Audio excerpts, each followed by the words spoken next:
Hello! It has been kind of an insanely long time since I've actually sat down and made a YouTube video.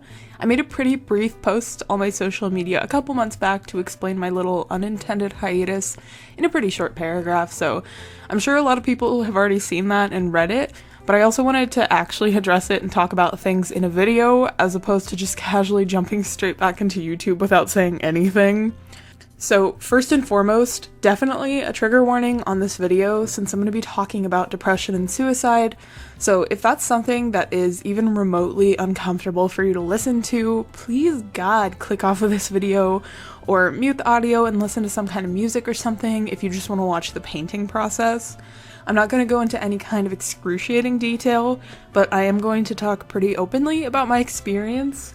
Also, please don't be offended by the way I word things or if I may make jokes about this subject. I understand it's a very serious subject, but I've definitely been using humor as a kind of coping mechanism, and I guess in a sense it's intended to kind of downplay the severity of the situation, but also just something that makes it easier for me to talk about as a whole. I also don't really want to tell this in chronological order, like it's a story where you're waiting to hear the big news or whatever, so I'm just gonna immediately jump into the big bad, which is that in July of this year, I tried to commit suicide. I've struggled with mental health issues since I was in middle school, so it's definitely unfortunate to say that this wasn't my first time trying to kill myself, but this is definitely the one time that it would have done the job if it weren't for my roommate coming home when he did and calling 911. He ended up taking me to the ER, which is the only reason that I'm here in this moment because I overdosed, causing my liver to be on the verge of failure. Upon getting to the ER, I guess I was in such a bad condition that they genuinely didn't know if I was even going to make it through the night. I was also overdosing at the time, so the first 14 hours or so of being in the ER is really fuzzy to me, but I ended up staying there for 2 full days to flush my system and make sure that I did not perish. It was also obviously I was in the ER to make sure I was not going to die, but it was really weird and not the coolest experience because, for the first full day, they refused to give me my phone. They had taken it when I fell asleep overnight and put it somewhere, and then just kind of refused to give it to me, which was extremely isolating given my circumstances because literally the only people I could contact are people that I knew their phone number by heart, which is still a few people, but it was just really weird and very isolating. It was a bad experience. And on top of that, I'm also stupid because it straight up took me a day and a half to realize the reason why there was someone consistently with me 24/7 was because I was on suicide watch. Because I distinctly remember at one point being wow, it's so weird that they have a person stay here overnight with me every night. I can't believe they have enough staffing to do that for every single patient in the ER. And then I realized I was on suicide watch, so that's why. Being in the ER was a very unpleasant experience for me. I was complaining to myself the entire time.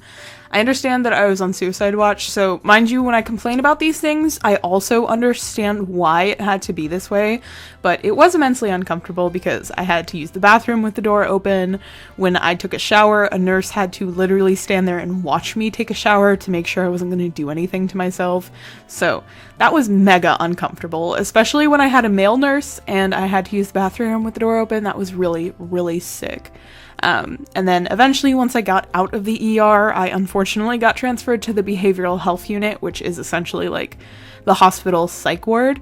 It was immensely unpleasant.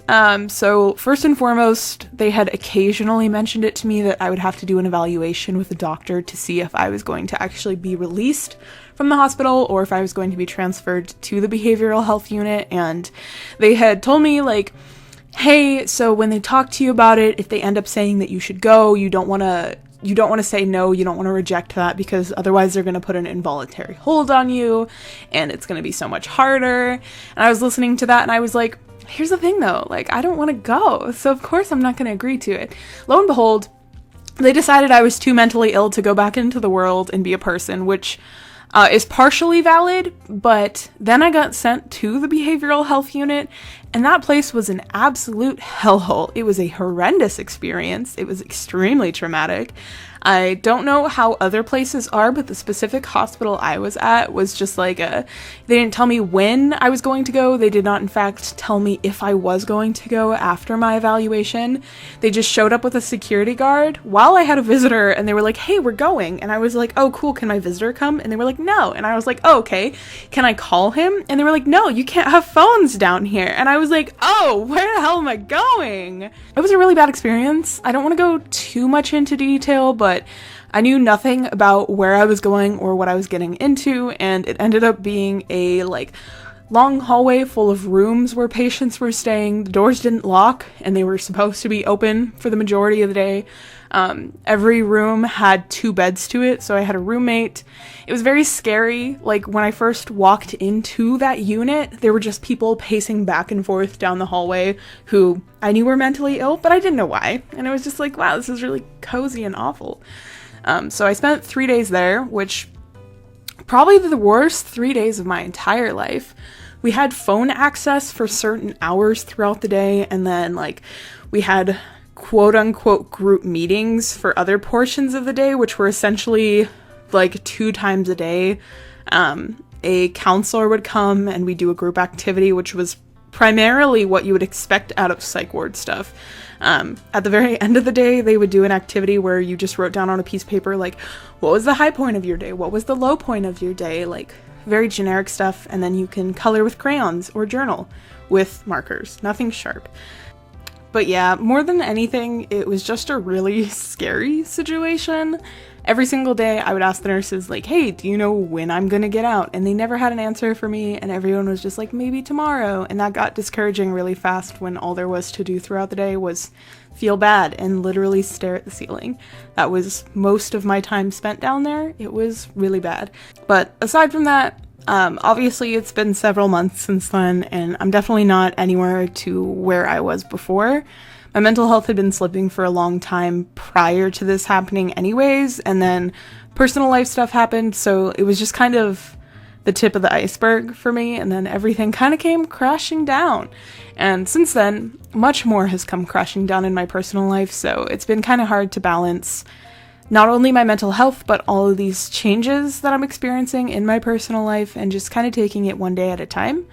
But thankfully, I am okay, the cats are okay, and I'm just trying to get to a point where my mental health doesn't dictate my day-to-day in such a strong way.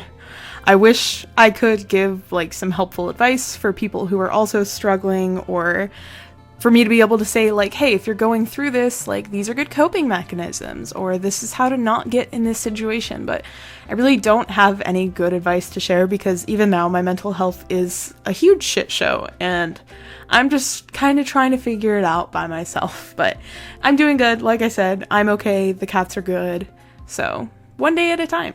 Recently, I went through my Instagram stories, just all of my Instagram stories, and I saw how motivated and happy about things I used to be, and that was kind of crushing to see, because I used to make a YouTube video every week for years. I probably did that for 2 consecutive years.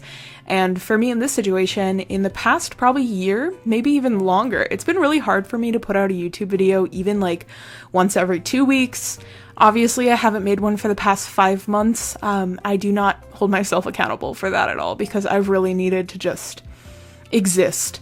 And art is extremely hard for me to do right now. Pretty much a lot of things are really hard for me to do right now. I have some good days, but the bad days are very hard, and it's very hard for me to do anything. But taking things one day at a time, I am immensely proud of myself for making this video and doing this art piece. I did the art itself, recording it, editing the footage, all that in one day. This is day 2. I'm really productive right now. This is the most productive I've been as far as art stuff goes in the past many months. So shout out to myself for that. This is this month's Patreon exclusive print. So if you're interested in getting a print of this piece, it's only going to be available through my Patreon for the month of November. There's always a link in the description box. I'm also going to try and get more on top of doing shop stuff, because I've really missed making videos, and I've really missed making art and making products and selling my art and all that stuff. It's just been really overwhelming and really hard. But I am very happy to say that, especially in the last month or so, I've definitely been able to look back at July, August, even September, and realize that I'm in a significantly better place mentally than I was at those times.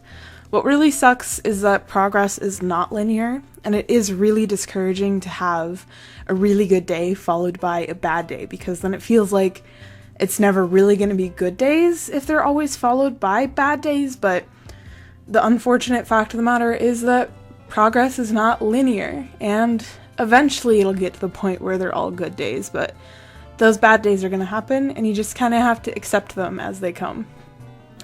The biggest thank you to everyone who has supported me throughout this time and said nice things and left nice comments.